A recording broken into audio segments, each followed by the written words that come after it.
आपल्याला हे आयुष्य फक्त माणसानं एक करावं, मुलाची लग्न होईपर्यंत संसार करावा. पुन्हा संसारात तोंड घालू नये. त्याला म्हणावं तुझं वाटे आता ते करूयानंतर तुला काय कुणासाठी केलंय त्याच्यासाठी. पुन्हा तोंड घालायचं नाही. त्या तोंड घातल्यावर काय होतं माहितीये का? तोंड घालायचं काय घातलं 82 वर्षाचं म्हातारं त्यानं आता प्रपंचात झाला होता. तोंड दिसत नाही, फक्त एकच चालू होतं शेवटचा अवस्था. कुत्र्याची सालं चालू होती, कुत्र्याची सालं. आता सांगायला वेळ नाही आपल्याला. आपल्याला 100 आयुष्य कसं आहे पुढं कधी आलं वेळ तर सांगू. कुत्र्याची शेवटची सालं चालू होती, नुसतं तोंड चालू होतं, बोकत होतं, बाकी सगळं बंद पडलं. पेरणीचा दिवस पोरग पेरून आलं. गरज आहे का काय करायचं? त्याला म्हणला केलं का बाळा पेरायला चालू होते? म्हणला केलं की. म्हणला वरच्या तुकड्यात काय पेरलंय? आता काय गरज आहे?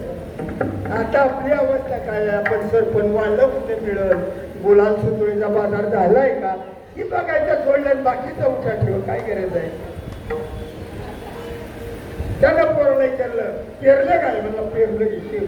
वरच्या तुकड्यात काय पेरलं? पोरग शानं होतं जरा. म्हणलं वरच्या तुकड्यात जवारी पेरली बाबा. ग बसाव. मला खालच्या तुकड्यात काय पेरलंय? ते म्हणला खालच्या तुकड्यात गहू पेरलाय बाबा. आता तरी ग बसावं. म्हणलं मधल्या तुकड्यात काय करतो? म्हणला तुला जाळायला ठेवलंय.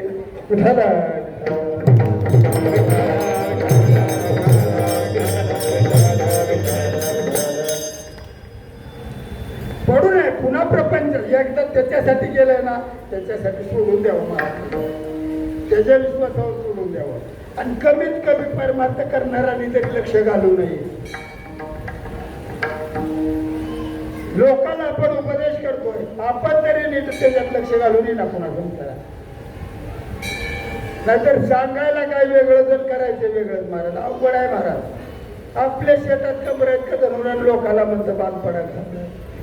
लोकांना कीर्तनात तू सांगायचं पोरं सुधारावा, पोरावर चांगले संस्कार करा. आणि आमचीच पोरं दहाव्यावर. बऱ्याच कीर्तन करायचं असा आहे खेळ महाराज. निंदा म्हणून नाही, वस्तुस्थिती आहे. तो बघा येतात वेशन नव्हे गुण गुणा दुषीने नाही केली निंदा. आम्ही दुषी गेलेले नाही. वेशन नव्हे गुण अवगुणा दुषीने. स्त्रीची निंदा नाही केली आम्ही, तिच्या दुर्गुणाची आम्ही. तसं काही महाराज त्याच्याच पैशावर पोरांनी गाड्या घेतल्या. ती पोरं रोज धाब्यावर आहे आणि दोन्ही गाड्या संघच येते त्या महाराज. ती 1 वाजता धाब्याहून येतं आणि ही कीर्तनाहून येतं. आणि पोरग गाडीतून खाली उतरतात, बापाला विचारतं कुठं होता खेळात? काय सांगावं लोकांना?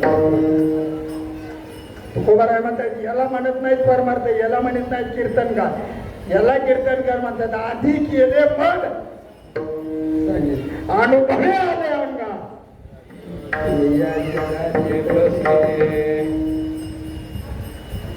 यथा म्हटलं यथा अवकाश. तुकोबारायांच्या वचनावर बोलण्याचा प्रयत्न करा. ते आता 3 वाजलं तरी पाठाच्या संपणार नाही. सुराला लागले पण तुकोबारायांनी सांगितलं बाबा जीवनामध्ये असं काहीतरी करा. आपण येताना रडत आलोय. आपण रडत असतो, लोक पेढे वाटत असतात पोरगा झाला म्हणून, कोणी जिलबी वाटतं मुलगी झाली म्हणून. पण जीवनामध्ये असं काहीतरी करा. येताना रडत आलोय, लोक हसत होती. आपण जाताना हसत जावं आणि लोकांना पाठीमागं रडत यावं. याला जीवन म्हणतात, याला जगणं म्हणतात. गरज नाही तुम्ही रोज मंदिरात जाऊन पाया पडायची, याचा अर्थ जाऊ नका असा होत नाही.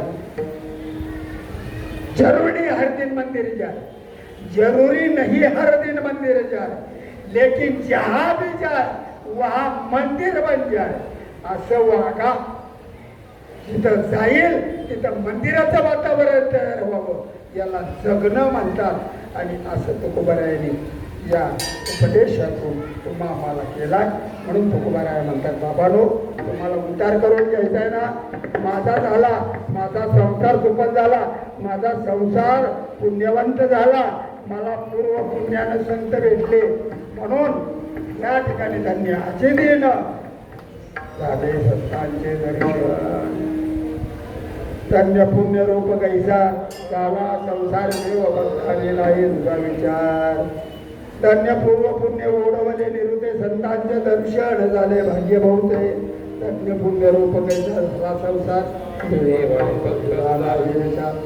तुका म्हणे धन्य आंबा जोडी आणि जोडी संतांच्या चरणाचा जीवन जोडी. धन्य पुण्यरूप कैसा झाला संसार देव आणि भक्त तुझा नाही विचार. कुमारी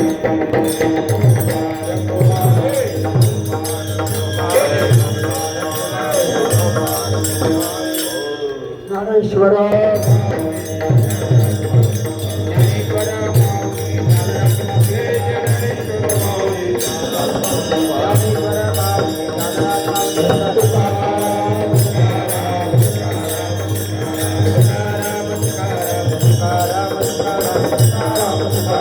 Para